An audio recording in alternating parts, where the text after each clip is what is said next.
dahshat. Botirxon Imomxo'jayev: o'qituvchiga bolamni urib bo'lsa ham odam qiling dedim. O'qituvchi bolani urishi kerakmi?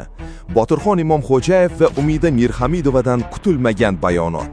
Bizni ham urishgan, o'lmaganmiz. Umida Mirhamidovaning sobiq Sovet davridagi maktab xotiralari. Bugungi kundagi erkatoy bolalar va ularning tarbiyasidagi eng katta xatolar nimada? Videodagi fikrlar sizni befarq qoldirmaydi. Oxirigacha ko'ring va o'zingiz xulosa chiqaring. Sizning fikringiz qanday? Farzandingizni maktabda o'qituvchi ursa, rozi bo'lasizmi? Bolani urib tarbiyalash kerakmi yoki boshqacha yo'l bilanmi? Albatta o'z fikringizni izohlarda yozib qoldiring. Bu mavzuda har bir insonning fikri muhim.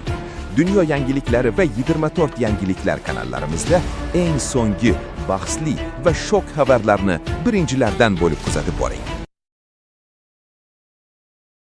Direktor bo'lgisi kelganmi hech maktabda? Yo'q.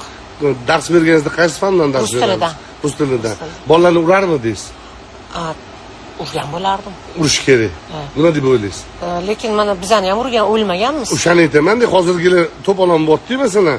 Bolalarni urmanglar, uyida, buyida, oqiydi, ko'kiydi.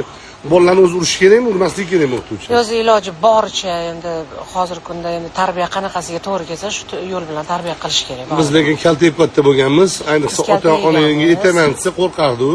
O'qituvchilarni hurmat qilardi. Azizlar, sizlar qanaqa fikrdasizlar? O'qituvchilar o'quvchilarni urish kerakmi, urmaslik kerakmi? Nima deysizlar? Izohda qoldiringlar. Prямой efir. Muxlislarimdan so'rang. Xo'p, nima deb o'ylaysizlar? Voy, 20 ta odam ham ko'radimi, ha? Ham to'xtab turinglar mana. O'rtoqlar, assalomu alaykum. To'ppa-to'g'ri zamon ko'tarmaydi. Gap qaytarmaganmiz debdilar. O'ynam semiz qo'rdim. Hali nima programma? Chiroylisan-ku. Assalomu alaykum hammaga, hurmatli 37 ta bizani qadrdonlarimiz. Bolangizni o'qituvchi ursa rozimiz? Roziman, ishoninglar. Men yaqinda ham maktabga chaqirtirildim-da. O'qituvchi aytibdi, bolangiz to'polon, bilaman, shu to'polon. Opa dedim, urib o'ldiring dedim. Qani, Botirni bolasini ayab o'tirmang dedim. Menga odam bo'lsin. Birinchi o'chirdi, ustoz hurmat qilsin. O'zini agar hozir men uni yoniga olsam, erta boshqa o'qituvchilik ham shunaqa bo'lsin. Bo'lmaydi, chunki biz o'zimiz kaltayib katta bo'lganmiz.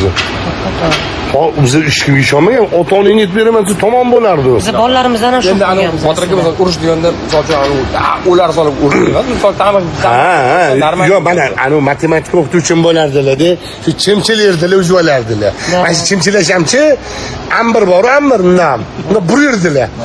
Imomxo'jayevni so'z ko'p-ku. Imomxo'jayev bo'lardi, cho'g'asmi? Keldi odam.